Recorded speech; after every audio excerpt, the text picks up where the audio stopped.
All right, we'll call the meeting to order. I believe Mr. Parker is going to start us off tonight and lead us with the pledge. Yes. If you will, please stand and join me for the Pledge of Allegiance.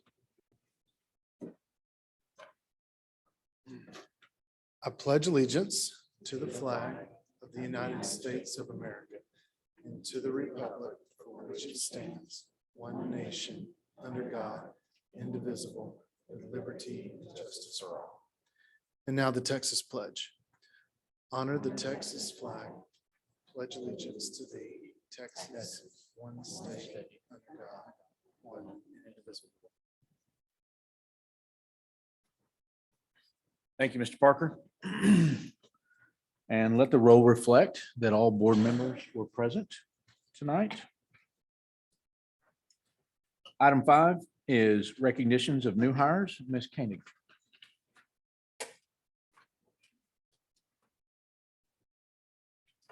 Good evening, Mr. President and the board. We're so excited. We are going to be able to introduce some of our new hires for the year.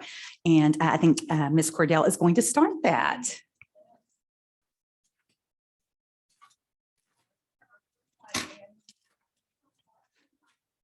Head over near Miss Koenig so that we can shake your hand. And we have a special gift for you.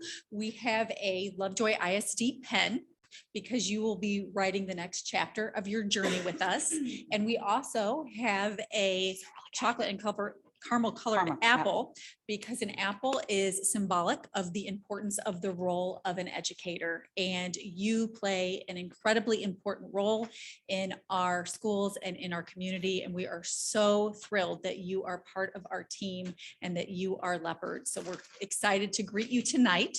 I have the first person to recognize with the pen and the apple, and that is Rodrika Taylor, who is coordinator of the superintendent's office and board services.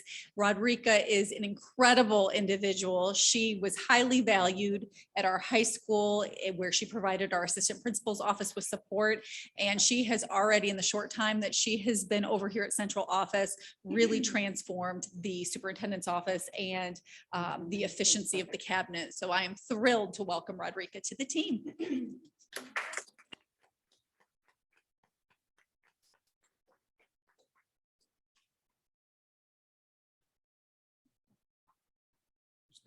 Next is, CNC, you want to do for CNC? Have the pleasure of introducing Mrs. Allison Claunch. Allison is going to be joining us as one of our new coordinators of special education. And Allison comes to us from Frisco ISD. Actually, all of her career, she's been there for 18 years.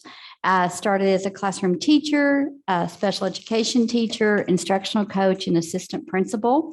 She's a graduate of Texas A&M and Lamar University, and she has a 3-year-old, Eli, who's going to be joining us over here at our Child Development Center. So we're really excited to have Allison.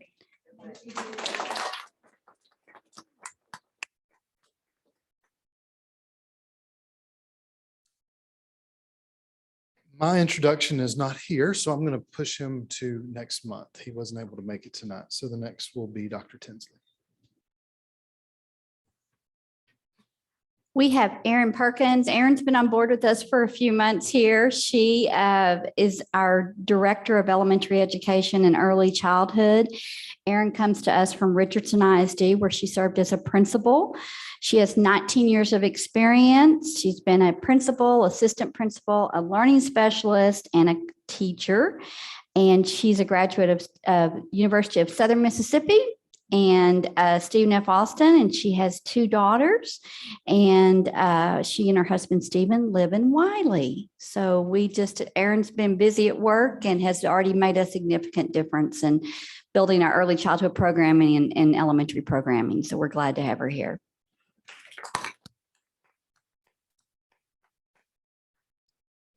Next, I'd like to introduce Ms. Carrie Sharp. Carrie is, we've done some restructuring. When we've had some openings in our CNI department, we've kind of restructured some of the positions. And this is a new position that we are shifting some of the responsibilities. Carrie is our pre-K-12 social studies and student programming coordinator. And part of the student programming coordinator, she will be working with our CTE programming and building some partnerships with our higher ed and internship opportunities for some of our high school students. So we're excited to have her here. Carrie has 2 children, Cannon and Callie.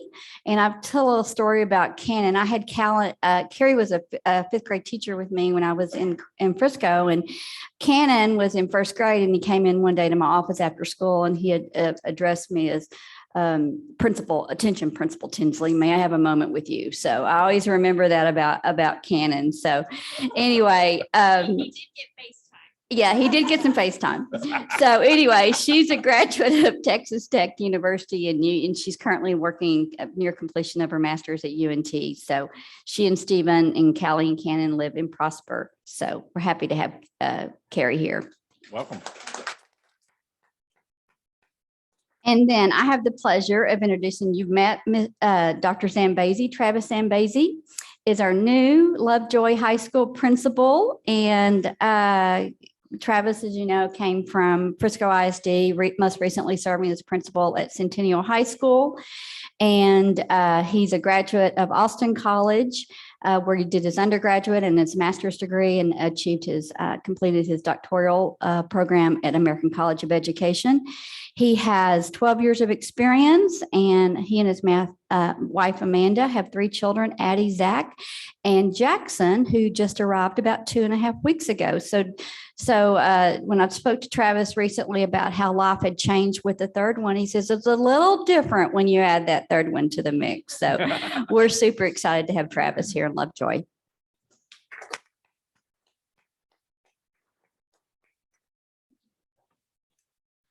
And then Dr. Zambezi is going to come up, and I think he has some introductions to make as well.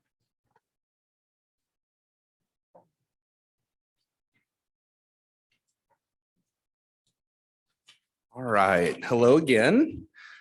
First of all, I just want to thank you guys so much for just entrusting myself and the new administrative team and counseling team with this opportunity. We promise that we're going to do a great job for you, and I just wanted to say thank you. All right. So first up, we're going to introduce Mr. Michael Montag. He is our associate principal at Lovejoy High School, and he has 21 years of experience and went to Texas Tech. He is coming to us from Frisco ISD, and before getting into administration, he was also the district testing coordinator, a special education instructional coach. So he brings just an array of experience, and we're excited about having him.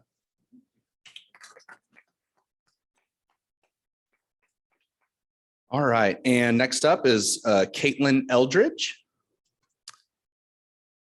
Miss Eldridge will be an assistant principal at Lovejoy High School. She has 13 years of experience. She went to the University of Alabama. She's most recently been an assistant principal at Clark Middle School in Frisco ISD. And before that, she was a teacher in the Colony and also the high school testing coordinator at the Colony High School.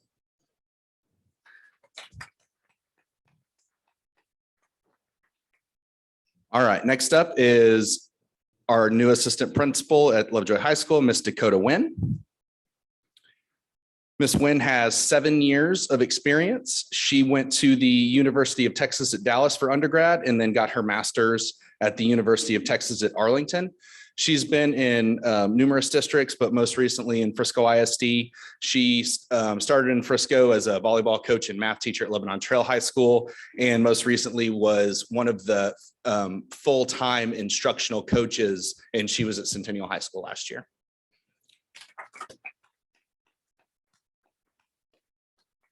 All right, next up, our assistant principal, Mr. Fernando Ocampo. Mr. Ocampo has 23 years of experience, or I'm sorry, yeah, he has 23 years of experience. He went to the University of Texas at Austin for his undergrad and then Lamar University for his master's degree. He spent over 20 years in Frisco ISD, and he was a department chair for world languages. And then he spent the last 2 years at Little Elm High School as an assistant principal.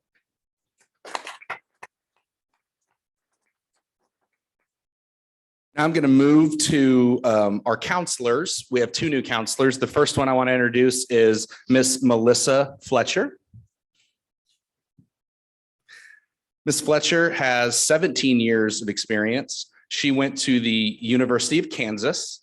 She's coming to us from Frisco ISD, from Pearson Middle School, where she's been a world language teacher, and now she'll be a counselor for us at the high school.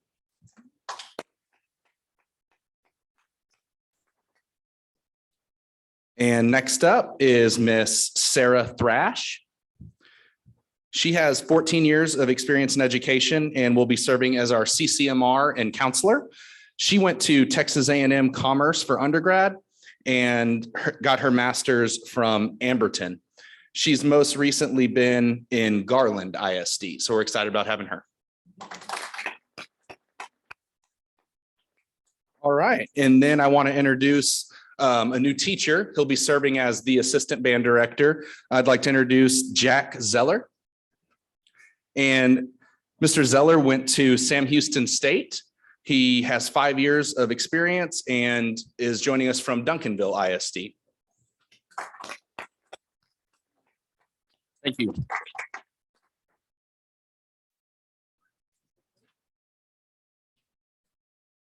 Good evening, everyone. I'm Chris Coder. I'm the principal at Willow Springs Middle School. I have the absolute pleasure of introducing our new counselor, Kelly Collins. Kelly has been a long-standing member of our community. In fact, I learned today that almost everybody around knows Kelly. We went to lunch today, and family after family after family would come into the restaurant that we were at, and at the end of our meal, I said, note to self, Kelly Collins knows everyone in Lovejoy ISD. Kelly's joined by her husband, Chad, and her daughter, Caroline, today. Kelly went to the University of North Texas, so for any of their alum there. And we are absolutely thrilled to have Kelly joining our department.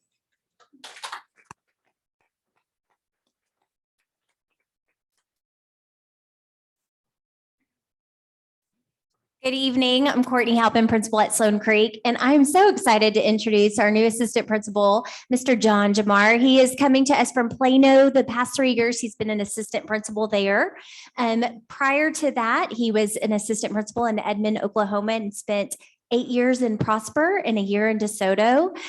He has a lovely wife, JC, who's a principal in Plano, and a little boy, Beckett, who will be turning 1 in September. So we are so excited for him to join us.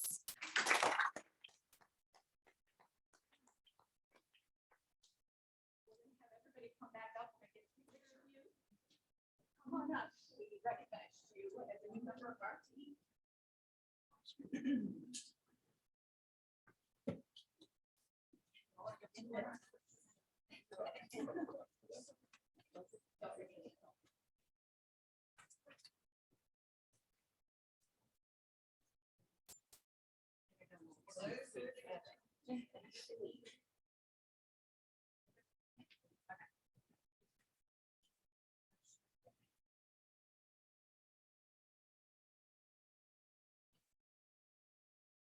Thank you. Welcome.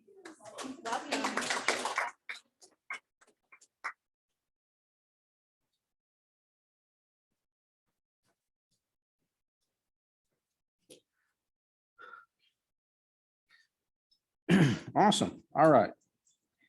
Item 6, public comments related to July 18th, 2022 agenda items. No public comments tonight. Thank you. All right. If you would join me in prayer. Dear Heavenly Father, thank you for the opportunity to serve the district. Thank you for each of these educators, these families. Thank you for each of the parents here tonight. Lord, we just lift up each of the board members tonight, our administration, our teachers, and we just pray that you would give us wisdom and just watch over our endeavors in Christ's name. Amen. All right. Item 8, board notifications, Ms. Koenig. Yes, there is a list. This is for your review. This is just for notice only. A list of all of our resignations since our last board meeting, and also our list of our new hires for your information. Questions about those? Good. Thank you. Mhm. Item 9 is our consent agenda. Anybody have anything they need pulled for discussion or review tonight? All right, if there's none, I'd consider a motion. So moved that we approve the consent agenda. Second, Julie. Motion, Ann Smith, second, Julie McLaughlin. All in favor? Opposed? Thank you. Item 10, consider and act on our TASB delegate, assembly representative, and alternate. So, Amy, would you mind speaking for just a minute about this role? Sure. So each district has the opportunity to nominate or select one person to go represent our voice for Lovejoy at the TASB Assembly. And then an alternate will be named too. So if the delegate cannot attend, they will go in their place. So you go, it's in San Antonio, I believe, the weekend of, does it say here? It doesn't say. September 4th, 24th. 24th. It's in San Antonio, and you'll be a designated vote on the floor. I believe the alternate can go, but you have to sit back in the alternate spot. You cannot actually sit on the floor to vote. But it's a way to get involved with TASB policy. If you have any changes you want to amend, that's where you bring that to the floor. You go to the region representation right before you're going to vote. That helps understand where your region stands on different items. Thank you for that. Sure. So open for discussion and interest from our board members able to serve. We don't have to send someone, but I think if we have the ability and the desire, it's in our best interest to. So I might open that up if there's interest amongst you all to serve in that capacity. They're all looking down here at me because I did it last year. However, that's actually a weekend I will not be able to attend. So I couldn't even be an alternate, but I would highly recommend that we do send someone. It's a great experience. I got to meet a lot of people from our area, a lot of other delegates, and you'll be able to talk a little bit about TASB policy and what it means to our school district. So I highly recommend that you go. I wish I could go. I would volunteer, but it's just I've got 3 triple booked items that weekend, and 2 of them I just can't miss. So, but I highly recommend it. I wish I could go. Any others able to go have interest? I know that I cannot that weekend, the 24th. Okay. I would be interested in going. You would be? Okay. So would you be interested in being our delegate? I would. Anyone interested in being the alternate? So I would consider a motion to accept Mr. James as our delegate for, so moved, Julie McLaughlin. I could be the alternate, just that way. You'd be the alternate. Yeah. Okay. So we could have Jason as our delegate and Julie as our alternate. So would you like to make that? motion? Sure. I move that we appoint Jason James as our delegate and Julie McLaughlin as our alternate. Second, Marvin. So motion, Amy Smith, second, Marvin Bobo. All in favor? Aye. Opposed? Awesome. Thank you both. Congratulations. Thank you. Thank you. All right. Item 11, consider and act on adding 5 minutes to the end of the school day for middle and high school. Dr. President Tinsley. Oh, Owens, if we could go back to 8C and consent. I believe Dr. Duplessis has a agenda item. okay. Under board notifications under 8C, we just skipped over that item real quick. It's a very brief notification on our annual report on cooperative purchasing fees. So we are required to bring that forward each year. And we typically do it about this time of year. So in cooperation with our ZH legal policy, we have listed there in the board report in the board book for this meeting, any of the purchasing cooperatives we're a participant of and the annual fees for that cooperative. So In presenting this item, it brings our district in compliance with all of our purchasing and board policy requirements. Thank you.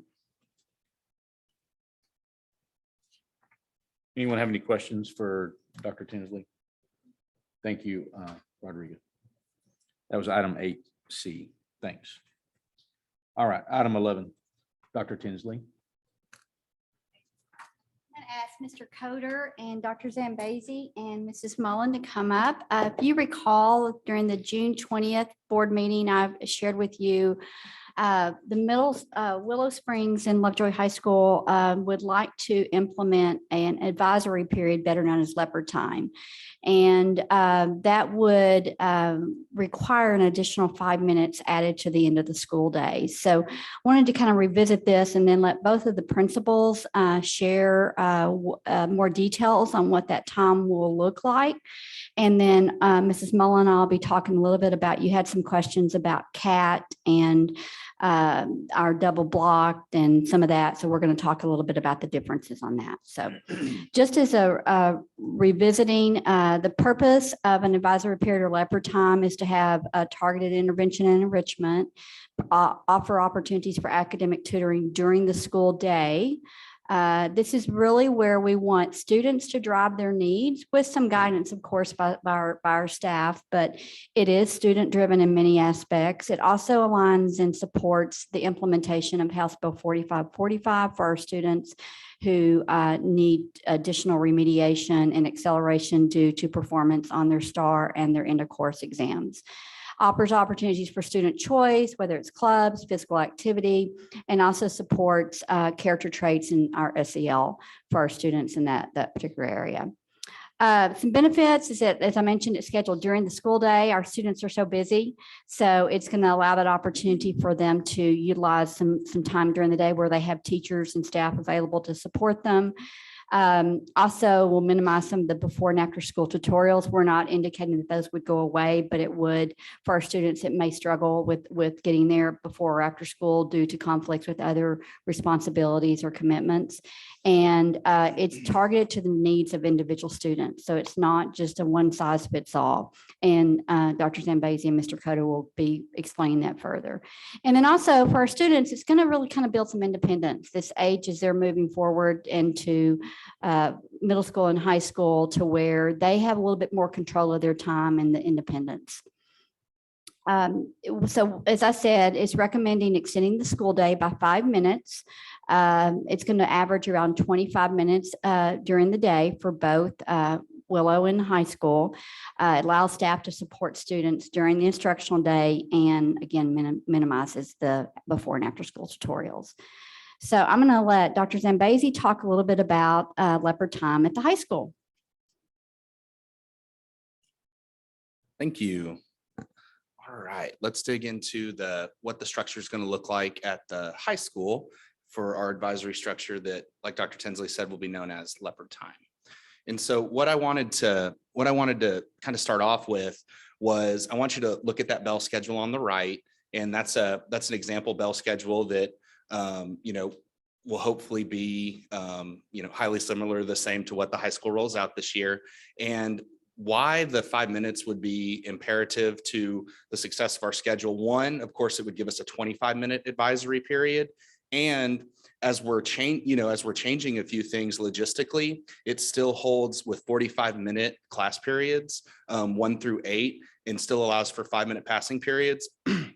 At other districts I've been in where we implemented advisory, sometimes we had to shave off minutes from instruction. And then also you don't have the aesthetically pleasing times where you can actually remember that first period's 8:45 to 9:30 and then 5 with the 0s and 5s at the end. And so this 5 minutes allows us to really accomplish both goals, where we still have the same amount of instruction. Plus now we have that 25 minutes of that targeted instruction time with advisory.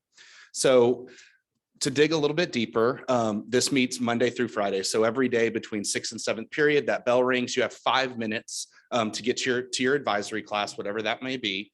Each student will have an advisory period. So when they look at their schedule online or a paper schedule printout, it will show as leopard time, and they will have a leopard time teacher, and that will be known as their leopard time homeroom, even though they won't report to that Leopard Time homeroom every day, but we will use that strategically for beginning of the year stuff, SEL, character traits, anytime we need them to go there. And then that they'll be in there by grade level in their homeroom. So every ninth grader, there'll be 25 ninth graders in that homeroom for Coach Donovan, something like that. Well, Coach Donovan will get to build a relationship with them. And the idea is you actually keep the students in that homeroom for the next 4 years. And the next year, Coach Donovan would just be a 10th grade advisory teacher. All right. All right. And so just to dig a little bit deeper into the nuts and bolts, we will have a campus Leopard Time calendar, and it will outline when students go to that homeroom, meaning students might go there a lot at the beginning of the year to learn beginning of the year procedures, get to know their homeroom teacher, but also to be trained on how Leopard Time works, which is what we're doing right now in this meeting, right? And so homeroom Leopard Time, when you think about it, will actually only be used about 10% of overall school days. Because like when we opened up this presentation, really student need in that skill of students being able to go and get what they need from teachers, et cetera, that's really the 90% of it that we'll talk about. So we use homeroom Leopard Time just to review for our beginning of the year presentations, training students regarding Leopard Time structures, character traits, leadership, things like that throughout the year. But really, we'll go to the next slide. Here's where, Leopard Time really takes off and offers us something that other traditional schedule structures don't. So 90% of the days when that bell rings, kids are going to be able to go to any teacher on their schedule, excluding maybe like athletics, you can't go out to the indoor, but like they can go to their math teacher, they can go to their history teacher, and they can get that extra work. And so they might be going to qualify for a tutorial to take a retest later on. They may be going to do makeup work. A lot of times our teachers will be having side conversations like, yeah, you need to come in and you're not that strong on this skill. You did really good here and here, but come on in and I'm going to have 5 of you come into me on Tuesday and we're going to work on this for 25 minutes. That way you're good to go. And that student is probably in fine arts, band, or athletics, or both. And what they can do now is manage their time. They've got 25 minutes times 5 in order to kind of, accomplish their own needs, things like that. Just a couple of things, just so you guys are aware. We'll go over this with the kids, but students may only attend a teacher class that they have on their schedule, even though they like Miss So-and-so that they had as a freshman. They can, and they're a junior, they can only go to their junior, their 11th grade teachers for that current year, unless it's a specialized day. And then I've implemented this at the middle school level and at the high school level. High school, you have a lot more students than you do at a middle school, right? And so what we did this last year at my former high school, we had to think, well, what are some other creative ways where kids can actually have areas to go? Because logistically, you actually run out of space if you just have them go to classrooms like you might at a middle school. And so they actually will be able to go to the library. We'll kind of think of it as a real world, future ready STEM type library atmosphere. They can go to the gym. We're not going to really do open gym, but they can walk in a circle and be active, and our coaches will supervise that. And then, of course, the cafe will have coaches in there and administrators in there. They can get out their Chromebook and they can have free work time, whatever they want to do.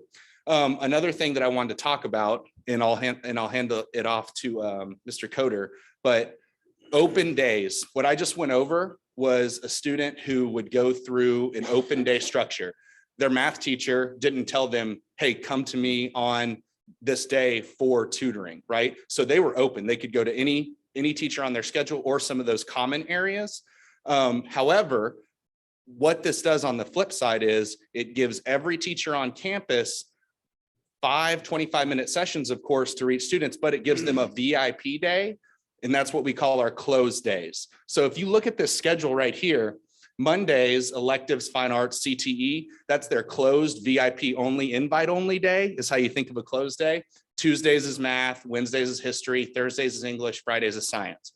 So if I'm a math teacher and it's Tuesday and I need to make sure that Travis comes to my room for math tutoring, I can email home if I'd like, I can email that student. And as teachers get to know their students, they know maybe who they need to send a follow-up reminder to and not.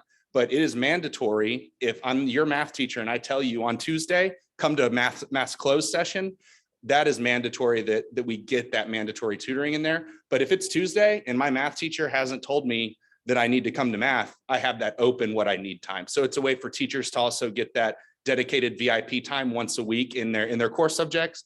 And most of the time our electives on Mondays get to do that too. So our fine arts teachers really like that. And I think that's about it on the high school. Thank you guys so much. All right, so I am incredibly excited to talk about the Willow Springs version of Leopard Time. It is a program that we have had about 14 individuals on my campus who have helped plan over the last 3 or 4 months of school.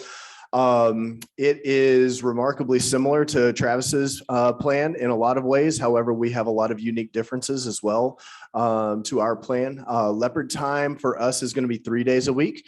It's starting the week after Labor Day. We'll use the time before Labor Day to train our kids, train also our parents, make sure that we send out plenty of parent communication regarding what this program is and how it can be utilized and leveraged. But the main thing is teaching our kids, right? Teaching our kids what this program is and how it's utilized. Much different to Dr. Z's situation with 9th, 10th, 11th, 12th graders. They have a little bit more, they're a little more grown, and they can, do things a little differently, where we need a little bit more structure and a little bit more learning time. And so we will provide that for them. Tuesdays, Wednesdays, and Thursdays from approximately 11:52 to 12:52, that schedule has changed just a little bit, but not by much, is when we would be doing this. I know Dr. Tinsley earlier said that this would be about a 25 to 30-minute program.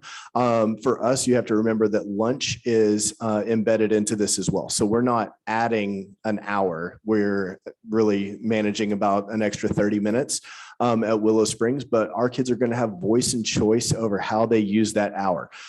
So this is where our 7th and 8th graders will learn some responsibility in terms of deciding, okay, am I going to eat my lunch during A block, or am I going to eat my lunch during B block? And a lot of times that choice is going to be driven by what they want to do or what they need to do in the other block. So if they want to go to rock painting club during A block, or if they want to go to open gym during B block, or if they need to go to math tutoring during A block, or if they need to redo a science test during B block, that will help them drive their decision on which other block that they're going to choose to eat.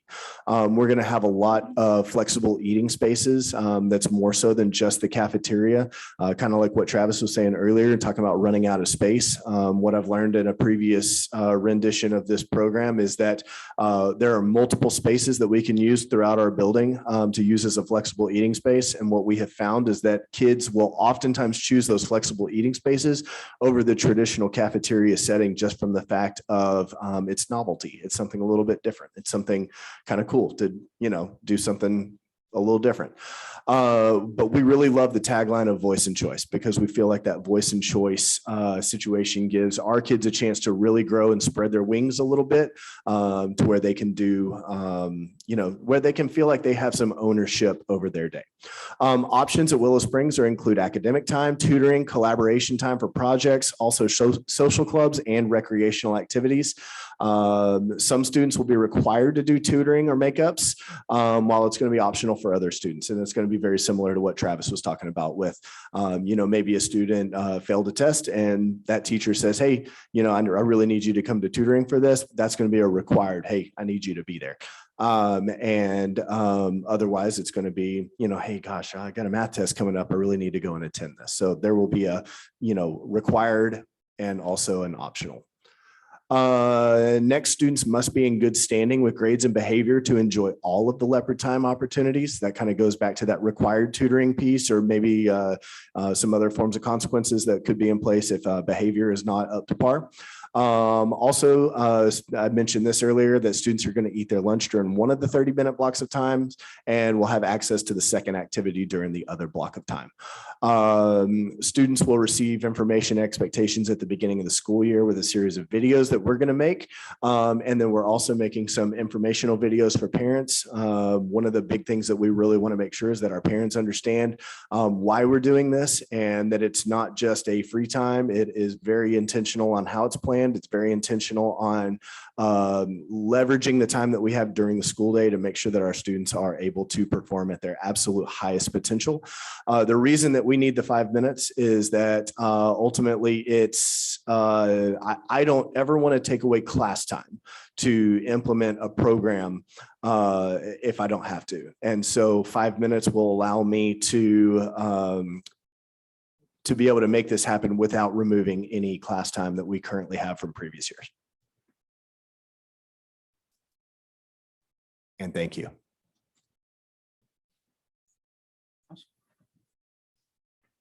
Good evening. I'm Mary.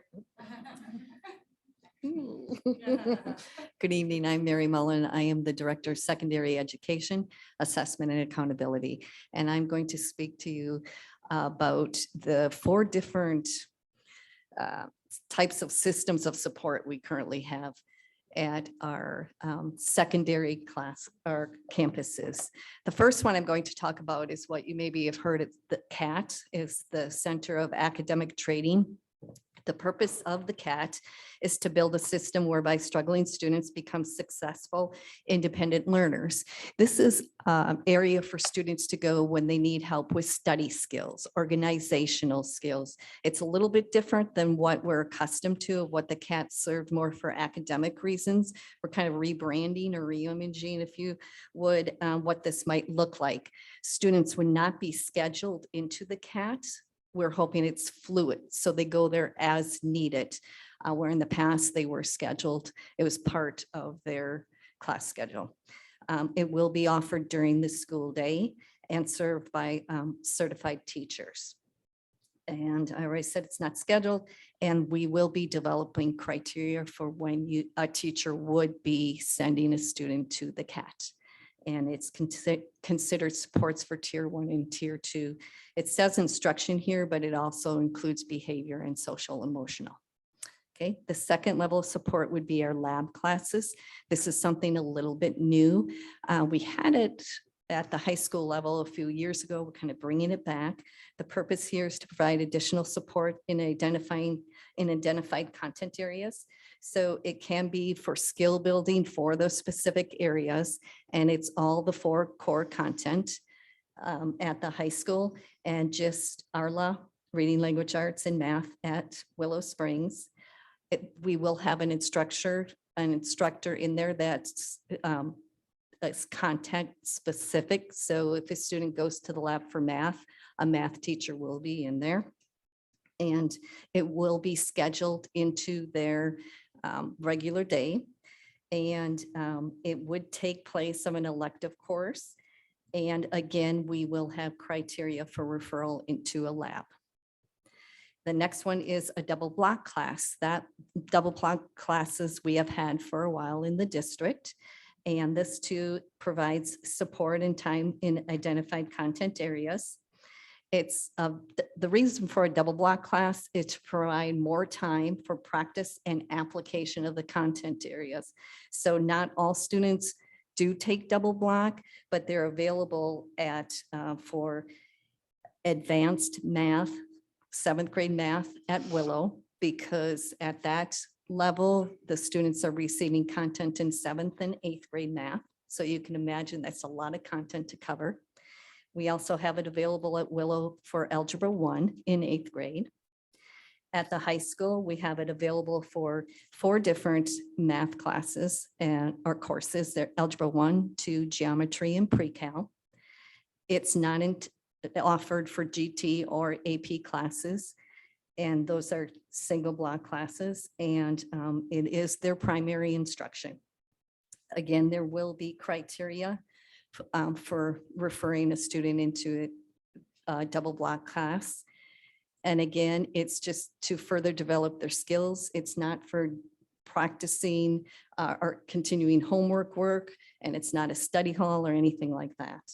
The last one is co-teach classes, and the purpose of a co-teach class is specially designed instructional support in the general education setting with a general education teacher and a special education teacher.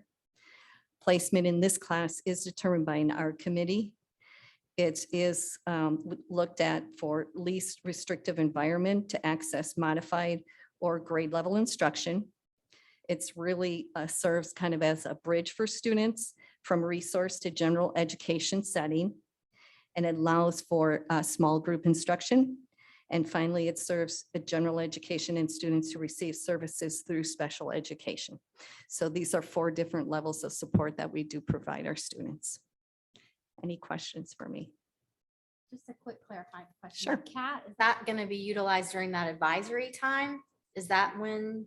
We'll have it available throughout the school day. So have teachers scheduled in to go into CAT throughout the school days. Students can't access.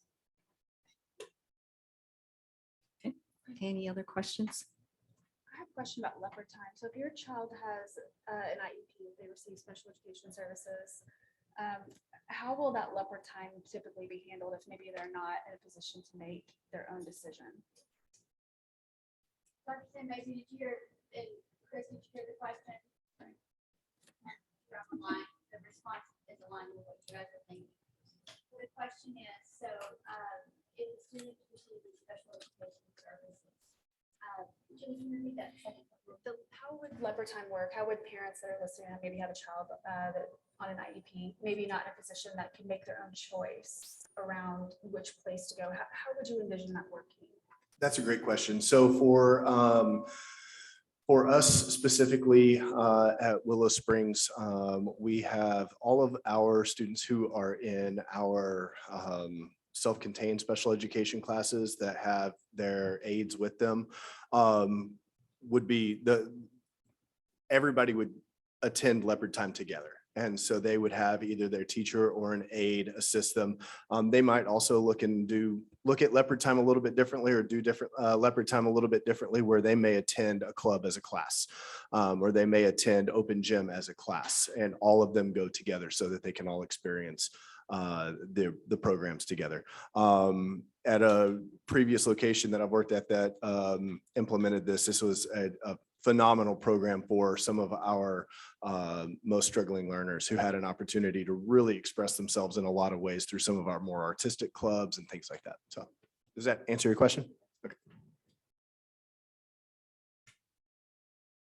On the 4 support areas, when it's talking about referrals, are these happening generally during the year, before the year? I see one like taking the place of an elective. So is that usually scheduled from the previous year's recommendation? Absolutely, yes, we would want to do that.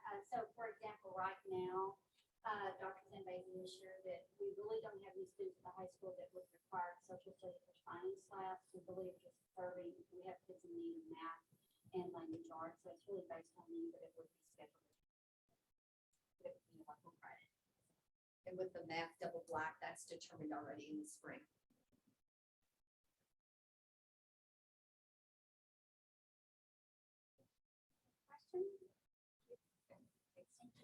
Thank you.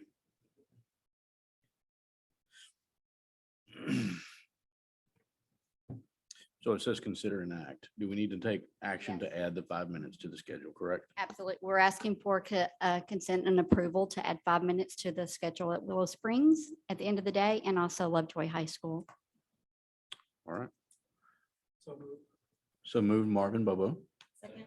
Second, Ann Smith. All in favor? Aye. Opposed? Thank you. All right. Item 12, consider an act on 2022-2023 student handbook and code of conduct. Presenter, Dr. Tinsley. Okay.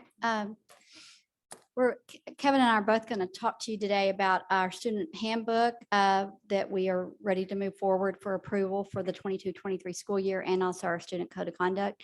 There are some minor changes and some additions to the 22-23 school, the student handbook. And and these additions are resulting from the 87th legislative regular session and special session. So I've referenced the pages that information is noted on within the student handbook. The first one being that part of the legislation does require, before a student receives instruction on the prevention of child abuse, family violence, dating violence, and sex trafficking, the district must obtain written consent from the student's parent. So parents will be sent a request for written consent at least 14 days before the instruction will begin. And that information is located on page 12. The next item that has been an addition due to legislation is that the district is required to provide login credentials to each student's parents for any learning management system or online learning portal used in instruction to facilitate parent access and review. And again, that's on page 15. And the last one is create additional requirements for a district's dating violence policy. And the policy must include the following. And that is located in our policy, but that is outlined more in detail in our student handbook now. The other changes are just basically changes with contact information, updates on anything related to referencing in policy if policy numbers change. But basically, we use the TASB student model handbook to compare our handbook to make sure it's updated.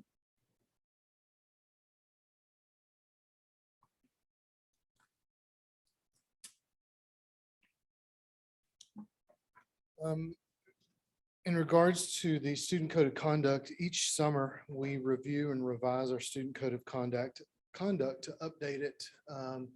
Every other year, as you know, the legislature goes into session biannually and gives us recommendations to do so. Since there was no session this year, we don't have too much to update. So it's very similar, other than just some small revisions that we implemented just to update the student code of conduct. So all of that, I believe, is in your board book. And unless you have any questions, we would need you to vote to accept the student code of conduct. Board, any questions on the proposed changes or updates? And I would like to add to the student handbook, the campuses will be all these student handbook, they will have addendums that would be specific to information that would relate to their campus. Okay.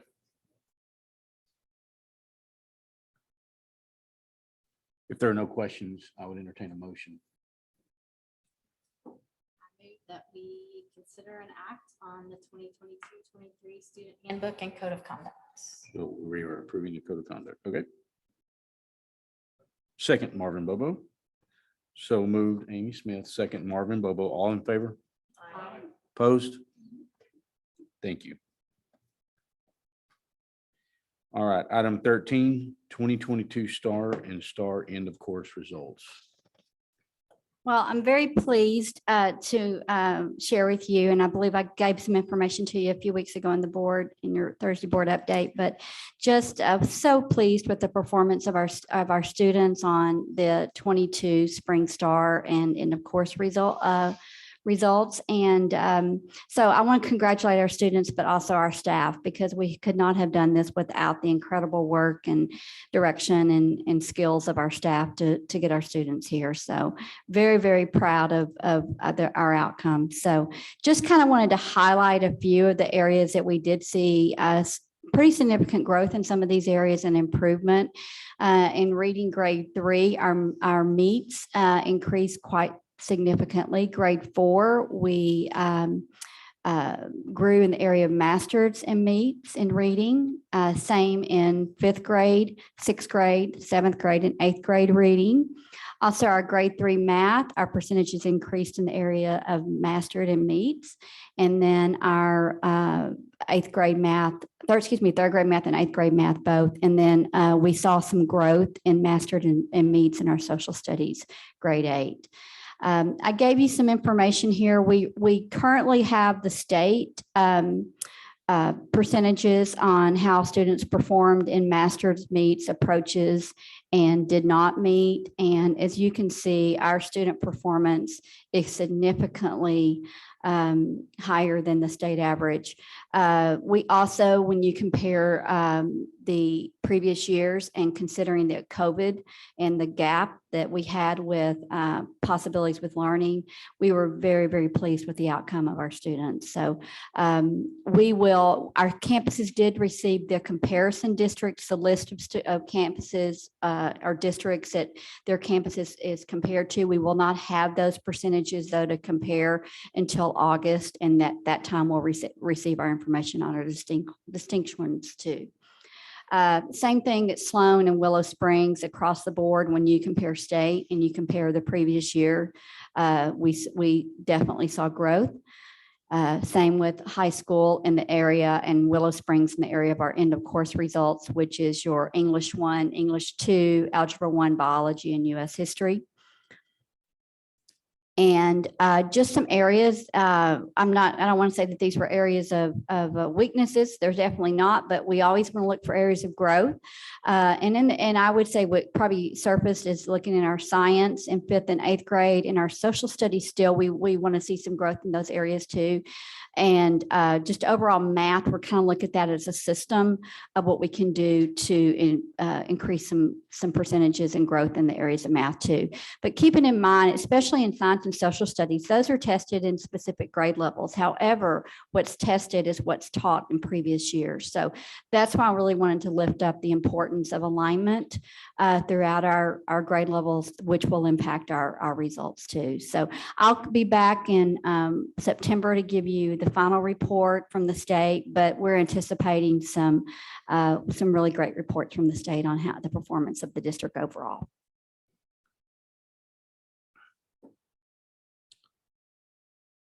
That's great news. I think, at least on my time on the board, that's the first time I've seen improvement in our 8th grade social studies. Correct me if I'm wrong, but that's significant. And I also want to shout out to our principals. Without the leadership of our campus administration, they hold our expectations up high and support our teachers and our students. So thank you to our wonderful principals. I'll echo that and state what an incredible job our teachers did. Last school year was a wonderful and remarkable school year in the fact that we were all back together and had the most normal school year that we've had in a while, but it was not without its challenges at the beginning of the school year in regard to COVID and again in January. And despite those challenges, our teachers stayed absolutely relentless about making sure our students received the best possible education. So thank you to our teachers. I wanted to add too, I love what Dr. Tinsley said about it's not just what you learned that one year, it's the building. And I think that's the concern for all of us with the gaps that came from COVID. So you didn't learn Algebra 1 very well. Well, how are you going to do in 2 pre-calc? So I love you've implemented some structures at the high school really everywhere with the leopard time and the cat and different things where we can get these kids up to speed when it's recognized immediately, versus waiting for a test score and someone doesn't meet and then we're flailing around panicking trying to figure out how to get them right. So thank you for that, because that's kind of the $1 million question, right? When are we going to overcome that hurdle? So thank you. Any other comments, questions? Thank you.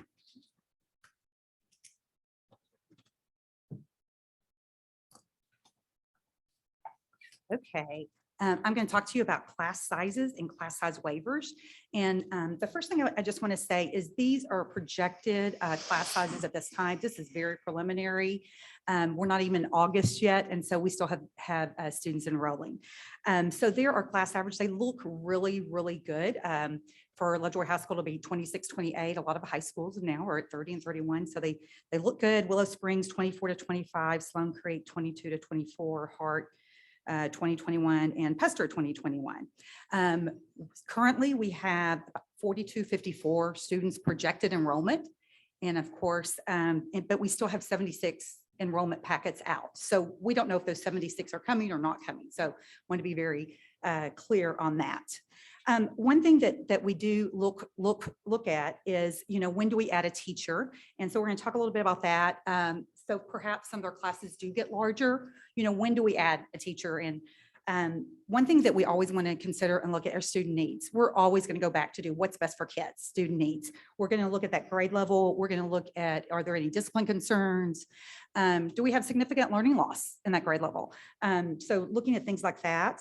Then we're going to look at also disruptions in students in the student schedule. For example, GT kiddos, where are they? Where are they? And what is the disruption in them, which is also the time of year?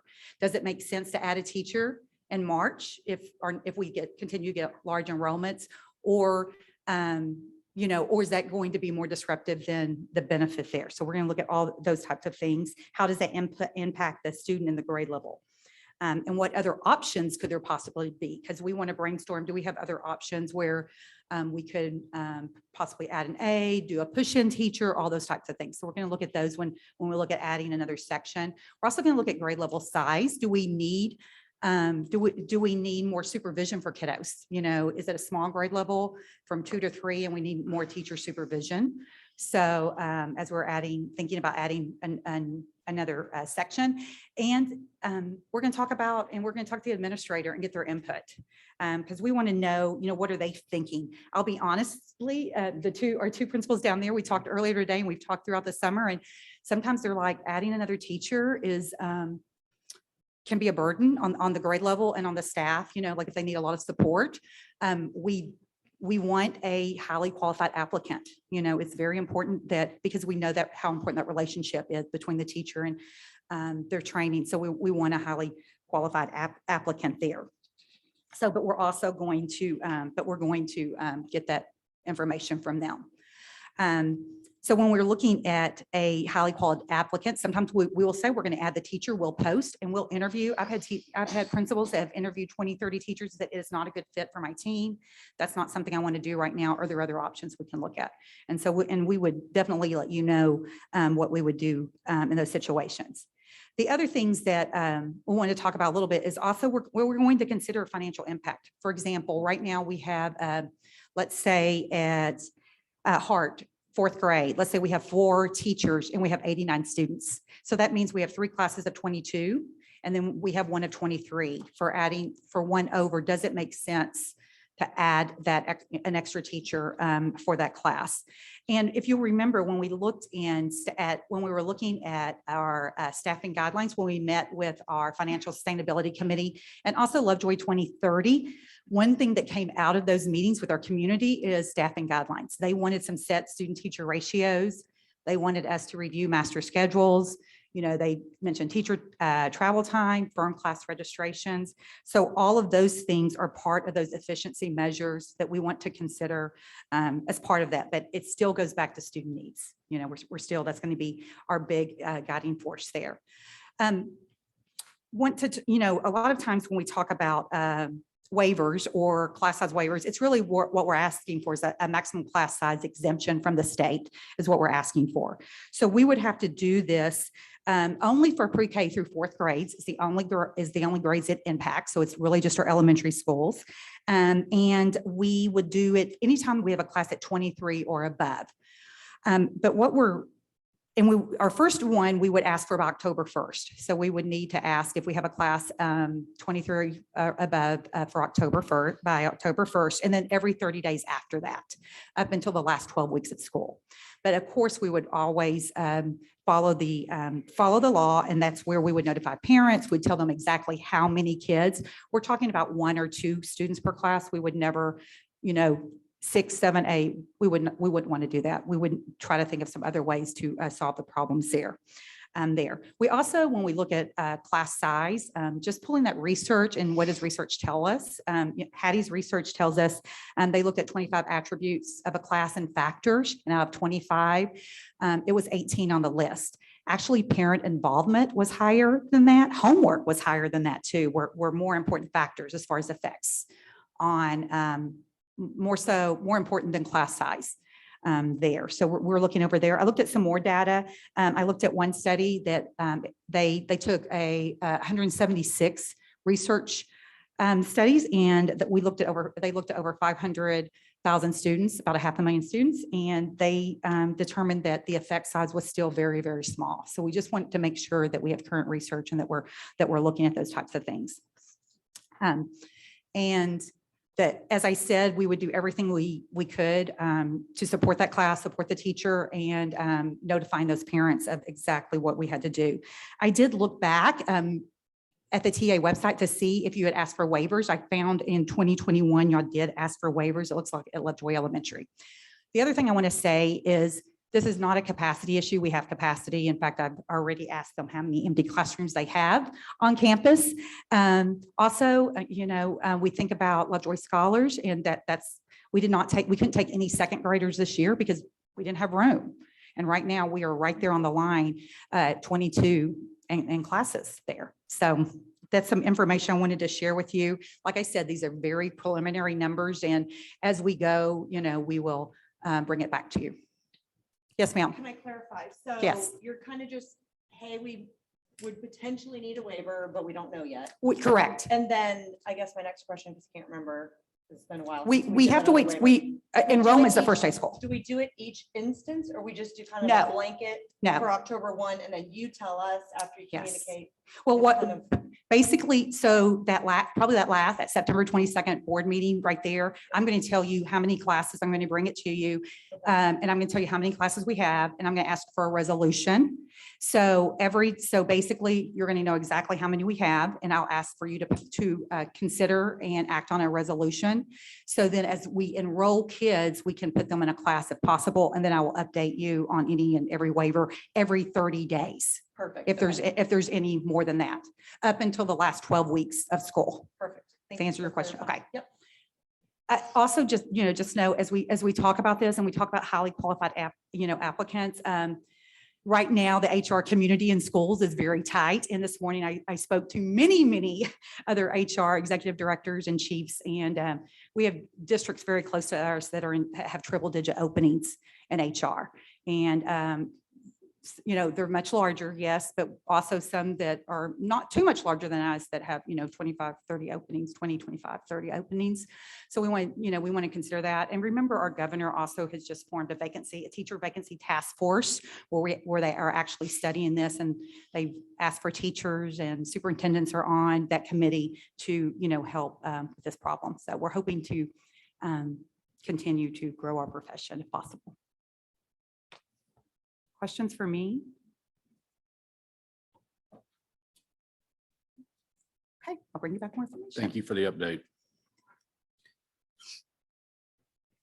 Item 15, consider an act on safety and security related projects. Dr. Duplessis and Mr. Parker. Good evening. So we had a number of items that have come up through discussions in the past several months. And so as we've kind of looked at how our facilities and operated this past year in preparation for the coming year, several items related to safety and security arose out of that. So I'm going to provide some brief information, and then if you have any additional questions, Mr. Parker and I will be glad to answer those. We did go through some more detailed information earlier in closed session, just some of the particulars of these items. When we're talking about security related items, some of the particulars we don't necessarily share in open session because we want to ensure the safety and security of our students. So we are going to share that some of the improvements that we would like to make are related to security doors and locks.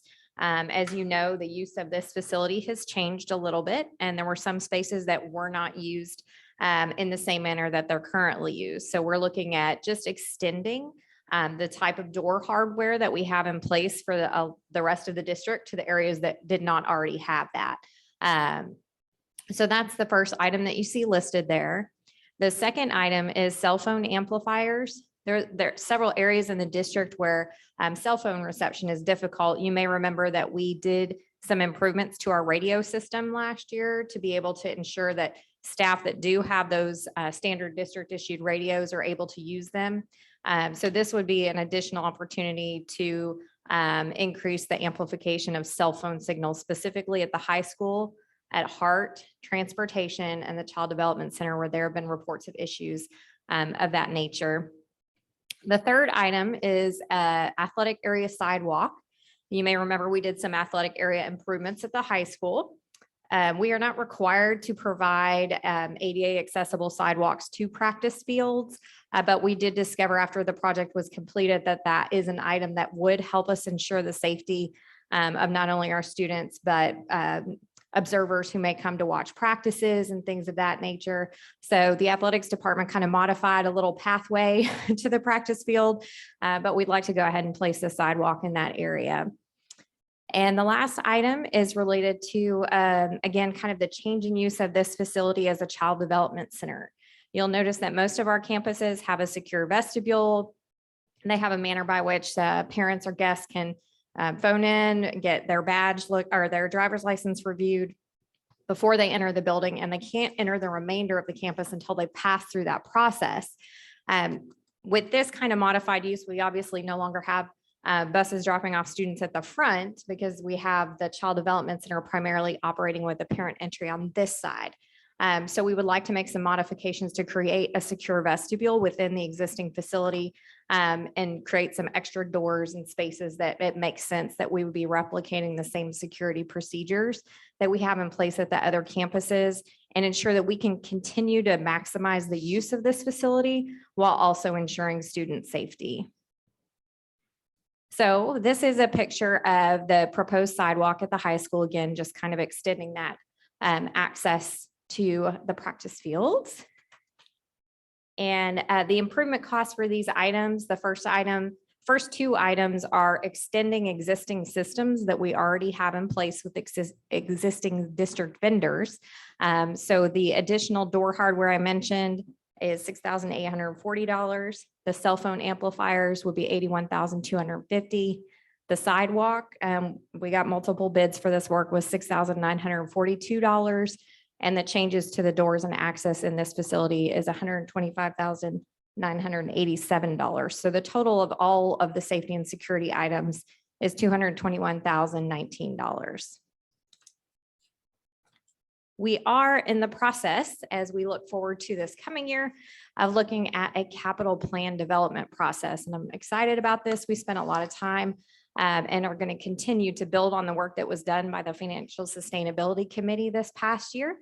And we kind of had to put our capital planning aside for a year. But this year we'll be embarking on a process to really look at all of our needs district-wide as a whole, anything facility related, technology related, all those types of items, so that we really have a pathway for planning these items in the future. So I did want to share just some brief information. This is kind of a draft of a plan we're putting together for this coming year, but we are excited to be beginning that work this year. So at this time, we'll be glad to answer any questions, or is there anything you wanted to add?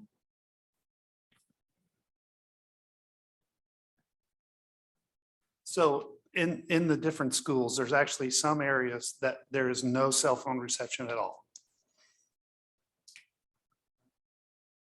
Spotty at best, yes. Spotty at best. So if we wanted to get a hold of a parent, and the only way to get a hold of that parent via cell phone, we would have to, that person would have to walk outside the building, or actually some cases maybe go to a different building. That's right, or go to a part of the building that does, or be knowledgeable about which part of the building does have service. Yes. Okay, and so these cell phone booster system that you're talking about, is it designed to where any part of the building you're in, you're going to have cell phone reception? That's correct. And we've done the testing on the buildings to make sure that the coverage we'll have ample coverage throughout this. Regardless of the particular plan that person has, AT&T or. That is correct. It's not plan T-Mobile. specific. That's right. Okay. I like that. If you think about what's going on, sometimes there's big emergencies, and everybody's kind of probably top of mind with everybody right now, but sometimes there's a little more minor emergencies where reaching a parent is something you want to do right away. And the best way to do that is a cell phone. You want to be able to do that wherever you're at, where the need arises. So the big emergencies are what gets the headlines, but we also need to have systems in place for a diabetic, who may need help in a certain part of the building, and we need communication without somebody running up to the nurse's office or what have you. So we need a secondary, if you will, level of communication as opposed to just the primary level of communication. Is the company that's recommending this, do they, I guess, somehow certify that's going to work, or something along those lines? They have a good track record with us. They've covered our district with some communication devices that we've been able to communicate with, let's say, Puster to Willow Springs. And so their track record with us and the hardware and their delivery of their product has been extremely successful up to this point as well. Fantastic. I like hearing that we're improving communication generally across all the campuses, both on the radio side and on the cell phone side. Because sometimes if one doesn't work, you have the second one to use. And so they do a site survey. So it's not, we call it, it's not a situation where we call them up.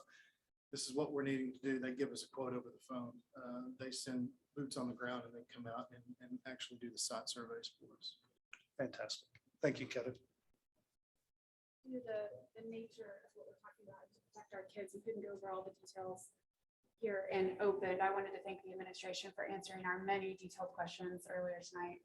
And I'm also really excited about the capital plan development and getting the community involved in that. So looking forward to the application process.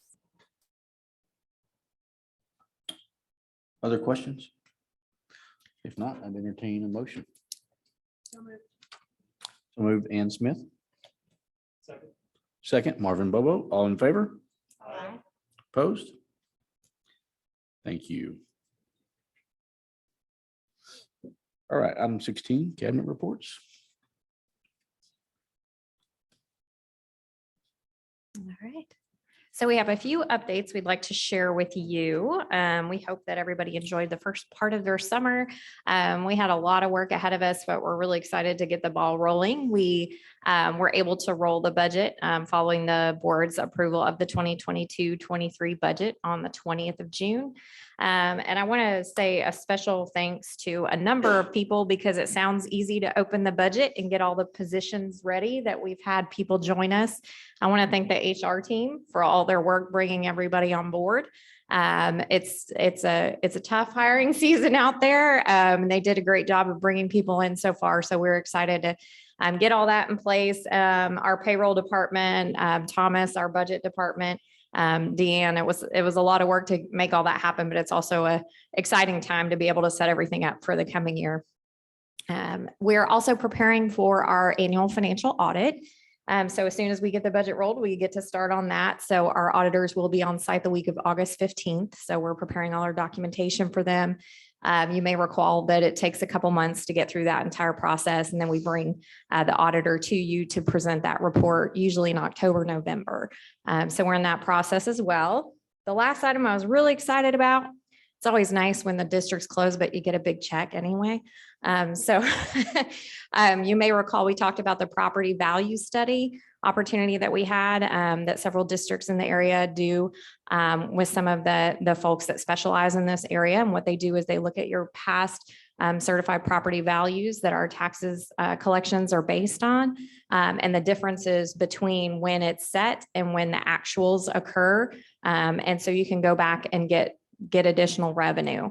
So we did receive a check for over $86,000 during the break. So we're pretty excited about the results of that. And we'll plan to continue to look at that. You can look at 3 past years on a rolling basis. So we're going to continue that work. Does that net their fees? Yes, ma'am.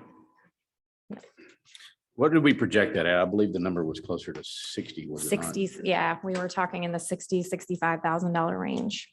Maybe they do that on contingency, so if they don't find any savings. Right. Doesn't cost us anything. Right. So yes, we're very excited about that. And we are preparing, we'll have a tax rate adoption at the board workshop coming up to meet our state deadline. So that'll be the next item you have before you. But in terms of facility projects, we also started a number of facility updates that we needed to have done this summer.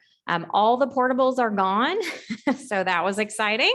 They kind of went by one as we had folks who had the winning bid. We kind of had to work with them. Tina Thompson did a great job of working with those buyers, each individual buyers for each particular portable and all their independent needs. And she sure did tell them that eventually we were going to start charging storage fees. So she ensured they did all get removed and paid for. We also have some additional items. I did want to mention we are putting those items out on reneebates.com is the website. So just like a lot of other public entities, cities, counties, school districts, anything that we have, first, we've sent that information out to all of our campuses and departments if they want to reuse any of the old things that we have in terms of furniture, things like that. But we do have an active auction out right now on some of those items that will close on July 25th. And so we'll have some additional items that, since we've changed the use over here, those will be removed by August 1st. And so probably a little bit more revenue and a little bit more space once that's complete. We did get to take an opportunity. I've got to meet several of our new staff members, and we walked through the Child Development Center playground that is up with the canopy. And I think now is a really good time to have a canopy on a playground. So we've also looked at what we can do in terms, now that the playground and the canopy are up, some things that we can do to maybe not have temporary orange fencing around those areas and just kind of finish up that work.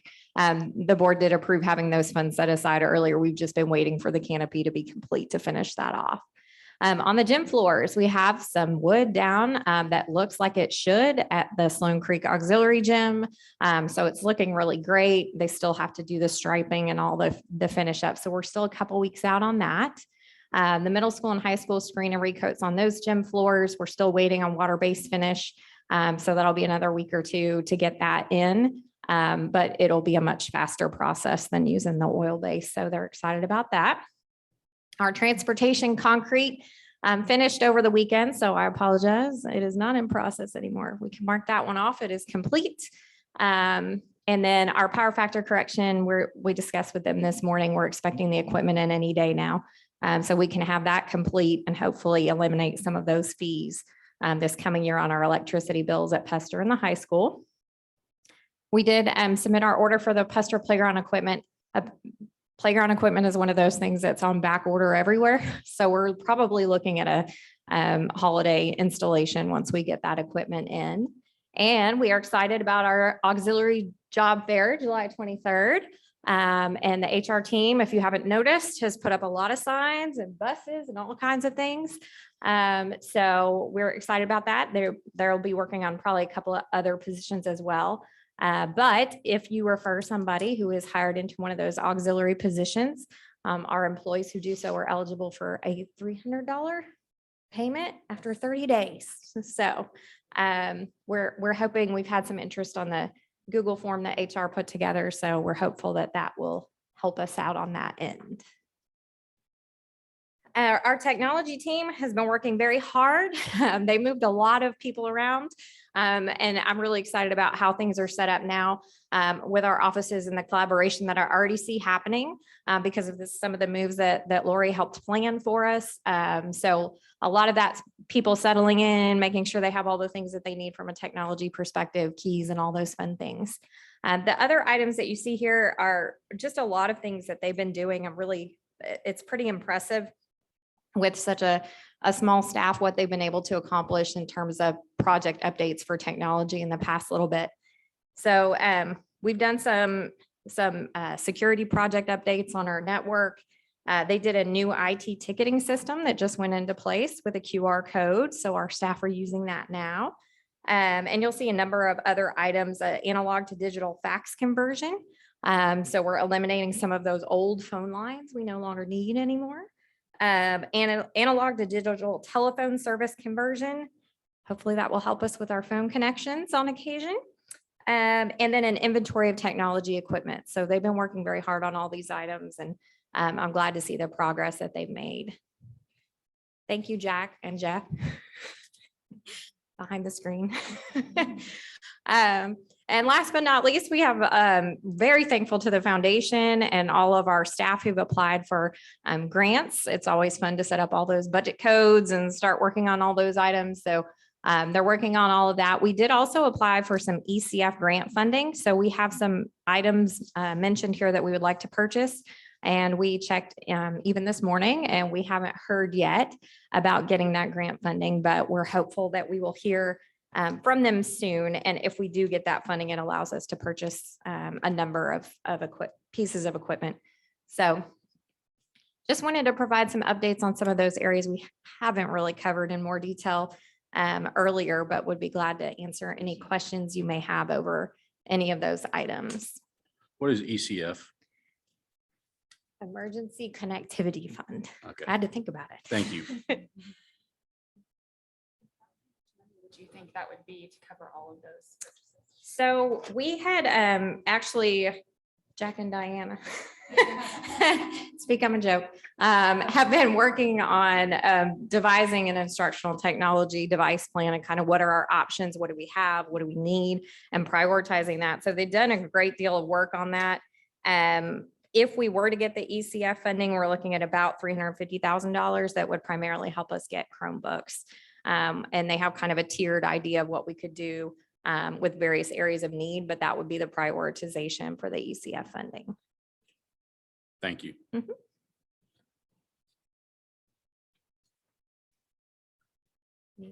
Any other questions for Thank you. Dr. Tinsley? I mean, Dr. Duplessis, sorry. Okay, I mentioned earlier, we have done some, it's been a spring of some restructuring in the C&I department, and I'm pleased to say I think we've landed the ship, and really excited. Dr. Duplessis did mention that we're really focusing on kind of just restructuring the department and also just the fiscal restructuring of it too, of where our folks are located. And we have established some collaborative spaces to where our coordinators are now going to be shifting from specifically secondary or elementary, where they are going to be pre-K-12, which I really do believe is going to help in the alignment and support for our campuses. So we have not added staff during the year. In fact, we've decreased staff in the department, but we've just really looked at our areas of need or gaps. And a good example is when I introduced Carrie Sharp earlier, we had a need. Did not have coordinators. Actually, it was Michelle Riddle and Jackie Woodford were supporting English language arts and social studies, but Carrie will be dedicated just to social studies, pre-K-12, but also to help grow and build some of our programs there, our career and technology education, and also some partnerships with our higher ed institutions and opportunities for internships and building hopefully an ISM class for our high school students too. So we're really excited about that. So the organizational chart does reflect these changes. So that just really outlines who I would say under Mrs. Fuller, under the special education. Just a reminder that we have not had special education coordinators in the past. With these positions are added, we are funding that with IDEA monies. And we do feel like that our campuses have needed some level of support in serving our special education students and professional development and problem solving with our teachers and building capacity to help serve these students. So we do believe that's going to be a significant level of support. And that also, I do believe when teachers feel supported, that also helps teacher retention too. So we're really excited about the reorganization of the special education area.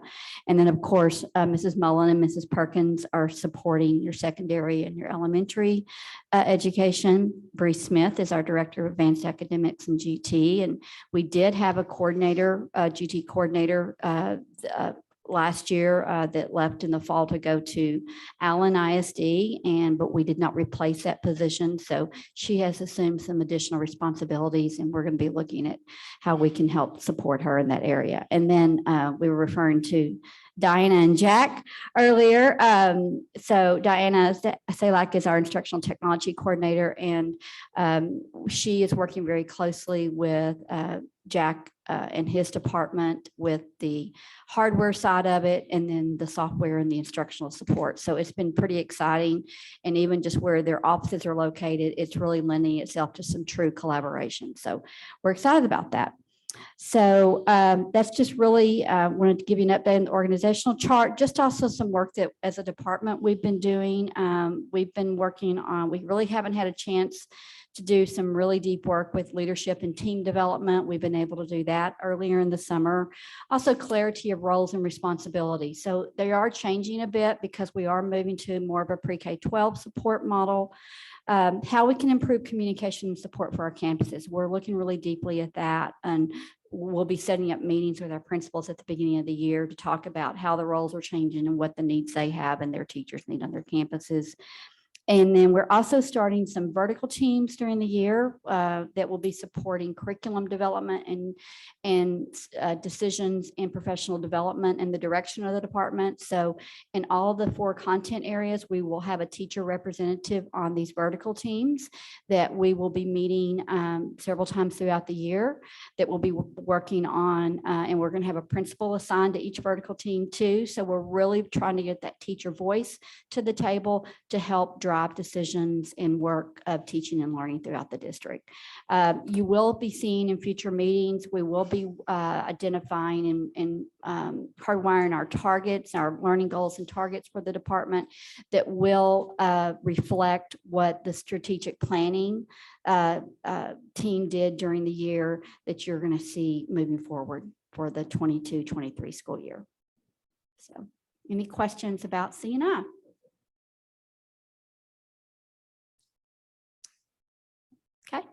Okay, I'm going to speak for Mrs. Fuller. She could not be with us tonight. So I want to really compliment what we are able to do here in Lovejoy when it comes to our dyslexia therapist training program. This is not something that all school districts have, and I want to applaud Mrs. Fuller for launching this a few years back with having our district as a training site. So it's given us an opportunity to really grow our own therapist. And so just some background and history here on the training center. So Lovejoy is identified as a training center for dyslexia therapists.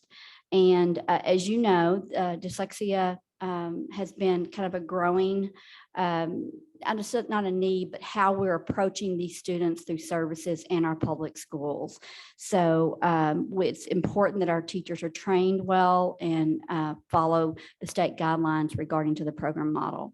Right now, there are only about 185 qualified instructors in the country that have completed the requirements for the CALTS certification, and we have 2 of those 185 therapists, or instructors. So, and that is Heather Fisher and Susie Powell. So they are our instructors that train our teachers here in Lovejoy. The number of students being identified is actually increasing, and the intervention is intense, and it has to be delivered by specially trained instructors in the areas of multisensory structured language teaching. I'm going to the next one. Excuse me, I'm not moving along here. So to help meet the needs for our trained therapists in our district and surrounding community, we partner with Scottish Rite for children to offer dyslexia therapist training using the Take Flight curriculum. That's what we use.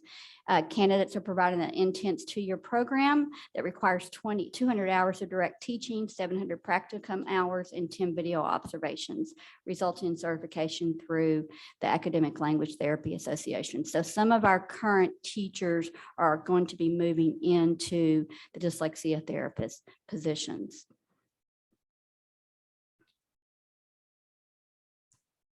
In addition to generating that revenue, we've also been able to positively impact the quality of our therapy that we're providing our students. And we have trained therapists from Lovejoy, Anna, Sherman, and Quinlan, as well as some out-of-state therapists too. So just over the summer, we've been, our center's been actually training and preparing to be with students with dyslexia.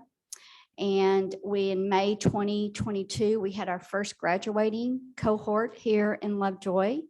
In 2022, we'll had advanced training for our second cohort.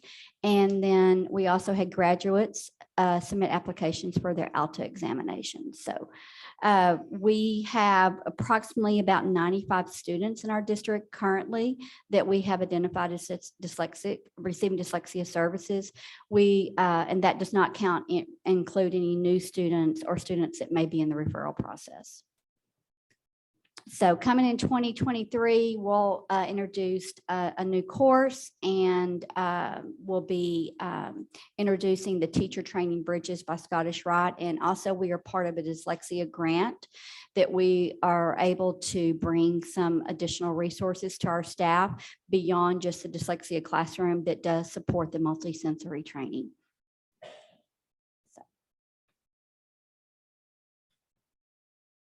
Okay. Thank you. Thank you.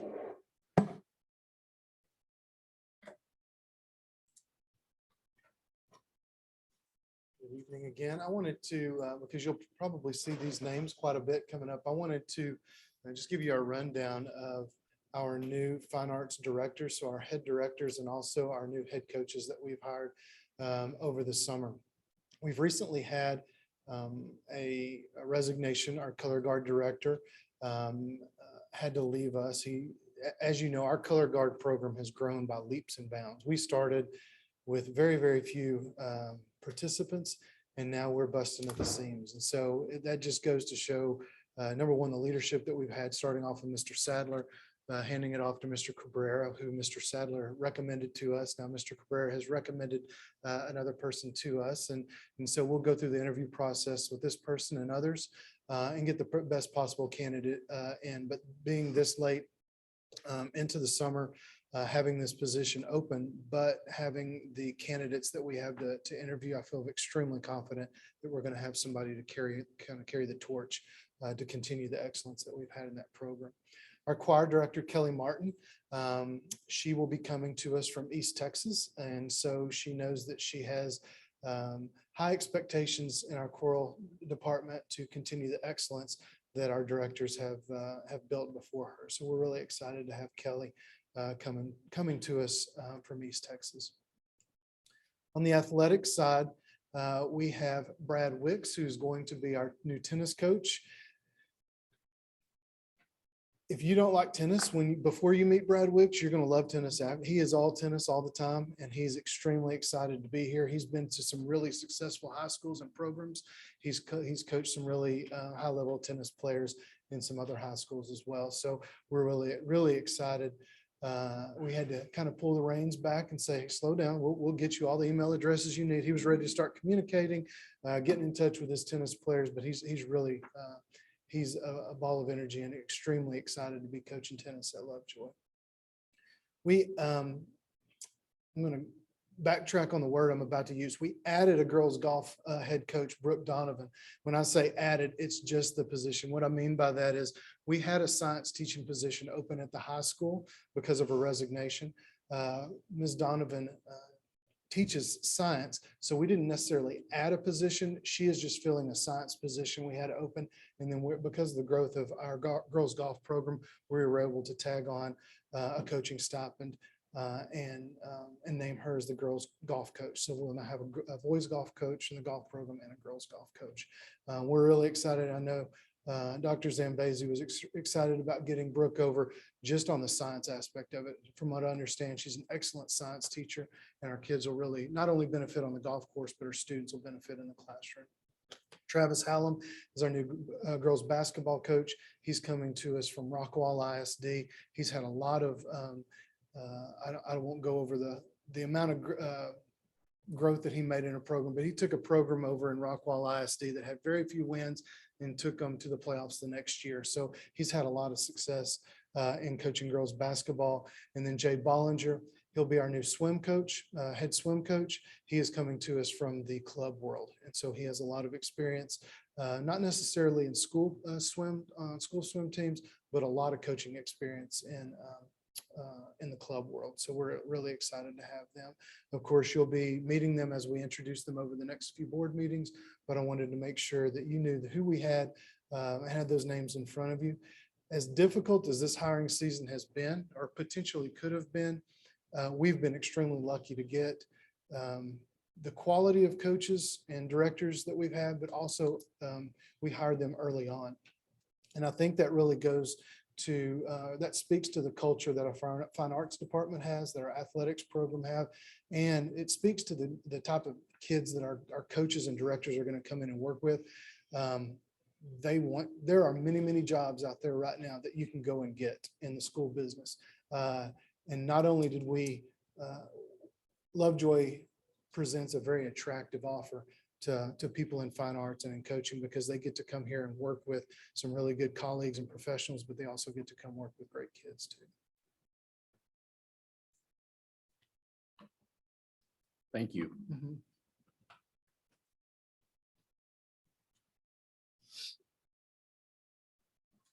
Okay, first of all, I want to thank our principals back there who have been very patient with us in this hiring season.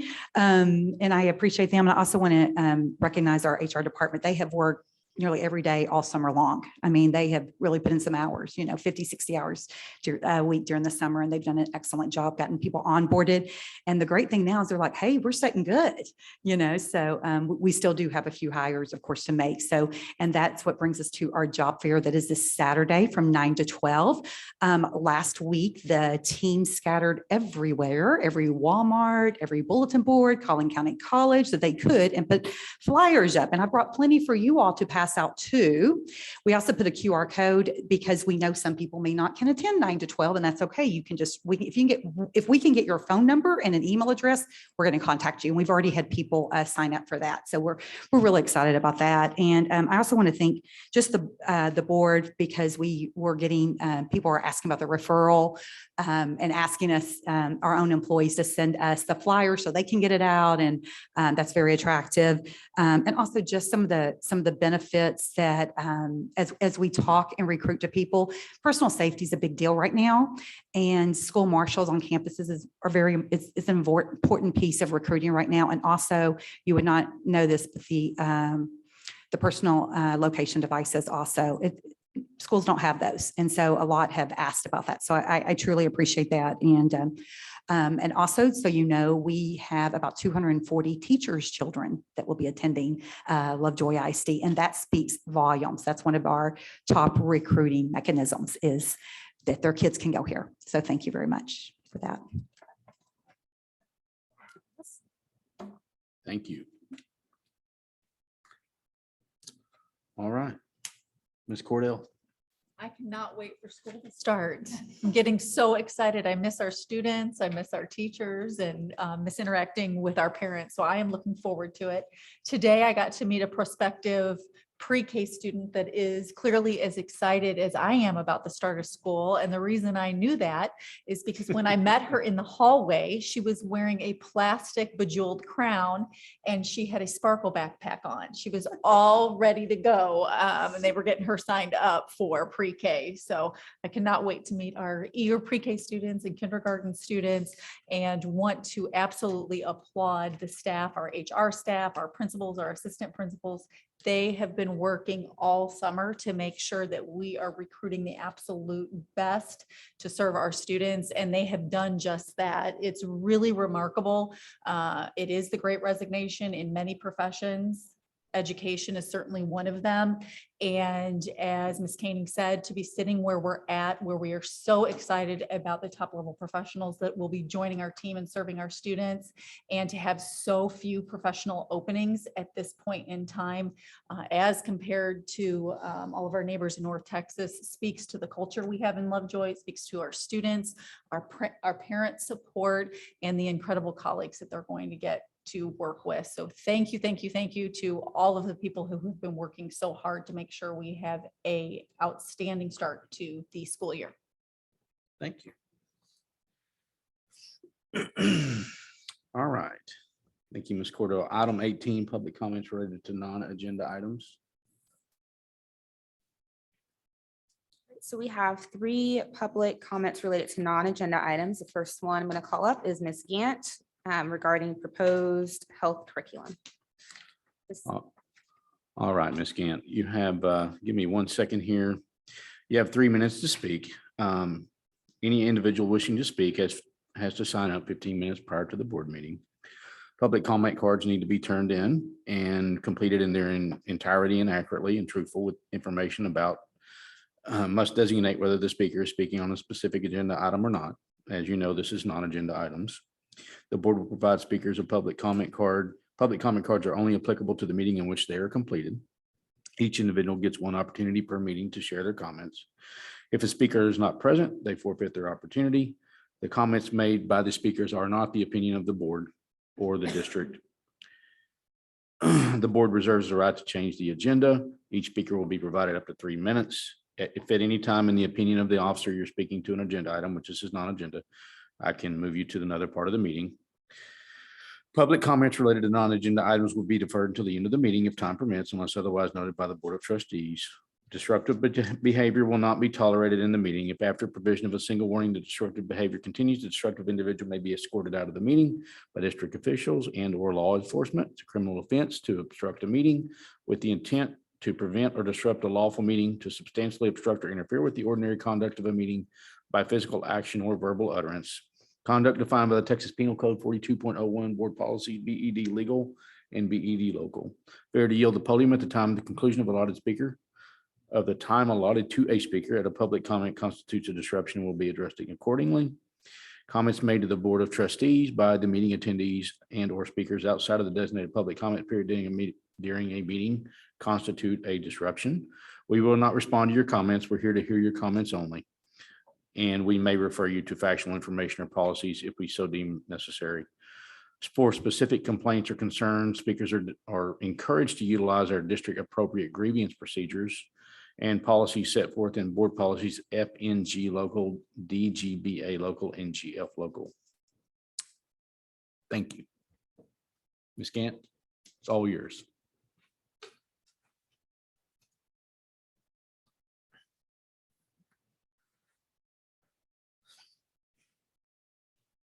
Okay, so Board of Trustees, again, I wanted to voice my concerns along with some other parents in the district about the proposed new health curriculum. Since we cannot speak at the SHAC meetings, there's really no other way to have our concerns heard. You, though, will ultimately decide if this curriculum will be taught to our children at Lovejoy. And again, our own SBOE rep voted no on this curriculum. I'm going to read a couple of excerpts from the text. Page 223 is one of many areas in the text that take the parent out of the equation. It teaches our kids where to go for low cost or free mental health care. And it next tells them everything will be kept confidential. The next step for getting mental health treatment is locating resources. There are many ways teens can get help for mental health conditions and illnesses. Talk to your school counselor, school nurse, or doctor to find a therapist that can help you. Many community agencies and institutions offer some type of mental health counseling. It is often possible to find free or low-cost local therapy from local hospitals, colleges, or universities, or mental health clinics. People who provide mental health treatment are required by professional ethics to maintain confidentiality. This means the information you share will not be shared with anyone else, including your family members, school, or even doctor. Page 614 focuses on misinformation about health, while at the same time teaching our kids they are at risk for disability and death and a threat to community health if they are not vaccinated. Believing health misinformation can have harmful consequences. For example, people who believe vaccines are not safe and effective risk disability or death from vaccine preventable diseases. They also risk community health. If you are unsure about health information you see, ask a trusted adult, doctor, or other healthcare professional about the information. This person can help you determine if the information is true. I again ask each of you personally to please look at this curriculum closely before making a decision that will impact what the children in this community will be learning. I personally chose not to vaccinate some of my children because of personal health reasons those kids have. And then they're going to read this and they're going to feel like they're a threat to community health or that they are at risk for disability or death. And, so I just want you all to really look over the options. Thank you. Thank you. All right, thank you, Ms. Gant. Our next public comment related to non-agenda items is Lori Morrow. And this is in regards to health curriculum. Good evening, board and trustees. My name is Lori Morrow, and I am brand new to Lovejoy School District. We will have a sophomore this fall, and I would like to connect the dots of discussion between Lovejoy health curriculum that's under consideration now to a widely recognized data-driven set of milestones, which have been shown consistently in the literature to predict statistically higher economic outcomes for students who meet these milestones versus those who don't. It's called the success sequence, and it contains 3 components in a specific order. One particular study found that students who followed the success sequence and met all 3 milestones and yet found themselves in poverty as adults was only 2%. But by contrast, of the individuals who did not meet those components of the success sequence, 76% were in poverty as adults. A separate study followed a specific group of young adults around age 25 from years 2010 to 2014. And in those 4 years, the odds of those individuals arriving at or exceeding middle class income levels by their early 30s was 9.5 times higher for those who met all 3 success sequence milestones and those who did not. Now, luckily for us, the success sequence is really simple. Number 1, graduate high school. Number 2, ultimately land full-time employment. And number 3, have your children after you get married rather than before. And the data indicate that the combined effect of all these 3 steps is higher when it's achieved together rather than individually, and when met in that specific order. And it works consistently well across the whole spectrum of student backgrounds.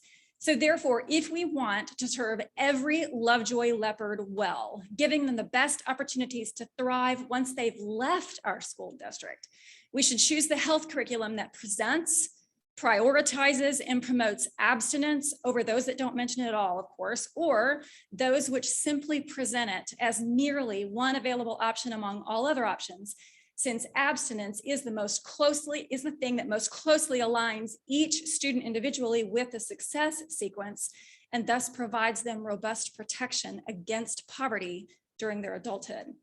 So after reviewing the health curriculum at the admin building during the window of opportunity that was recently given to us, it does seem to me that none of those curriculums seems to meet that goal as effectively as a separate curriculum called ESTEAM, which I currently can't find listed or referenced anywhere, and so I can only assume that it is not currently under consideration.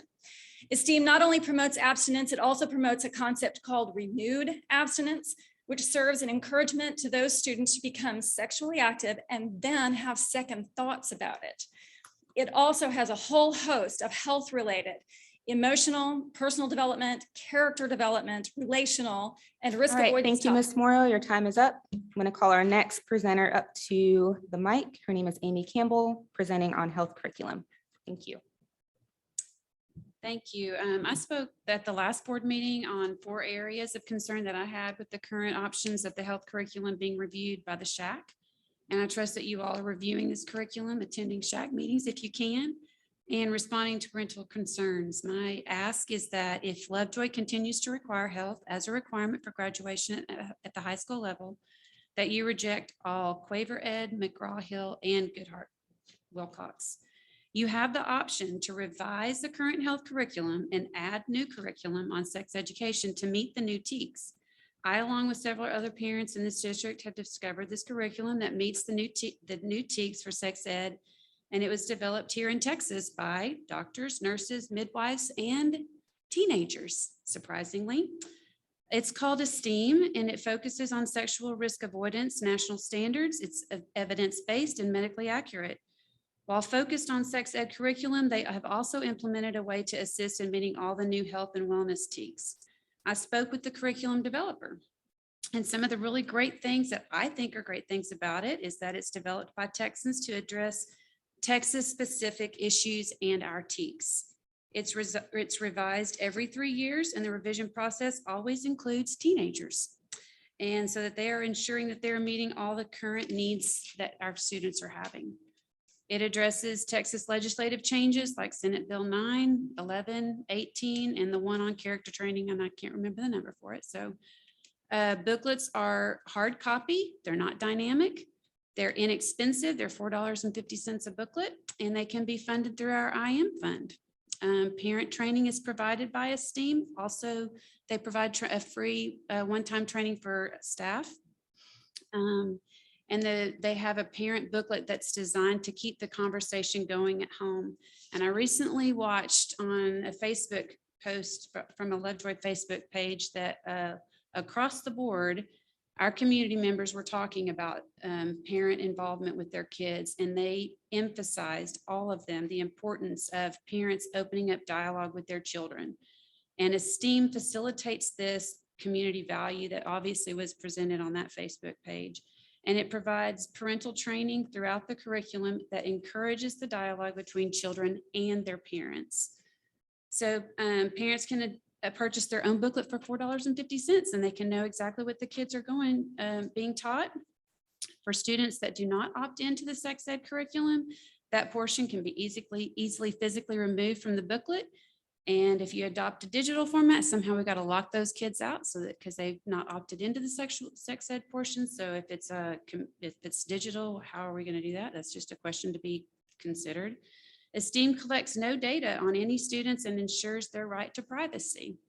Many districts across Texas are adopting Esteem and incorporating nurses, All right, counselors. thank you, Ms. Campbell. President Owens, that's it for our public comments related to non-agenda items. Ms. Campbell. Thank you. Thank you.